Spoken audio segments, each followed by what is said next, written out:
Mais alors, qui est Clair Patterson? Eh bien, c'est celui qui a détecté des traces anormalement élevées de plomb dans les sols près des zones industrielles. Comment est-ce qu'il est tombé là-dessus? Eh bien, comme parfois ça arrivait en science, surtout au début du XXe siècle, un peu par hasard.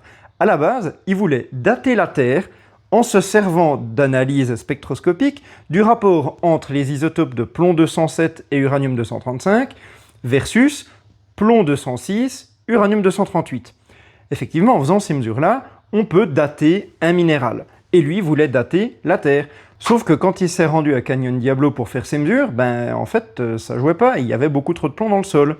Et donc en 1965, après des années de recherche et de travaux, il publie un article « Contaminated and Natural Lead Environment of Man » qui décrit en fait et qui tente d'alerter sur la présence excessive de plomb qui serait due, selon lui, au tétraéthyle de plomb dans l'essence. Ça, malheureusement, ça lui a pas mal coûté sur sa carrière parce que du coup, il s'est mis beaucoup de gens très influents et très importants à dos, en particulier parce qu'il a critiqué Thomas Smith Glade Jr. Et donc, une partie de ses travaux n'ont été révélés que plus tard.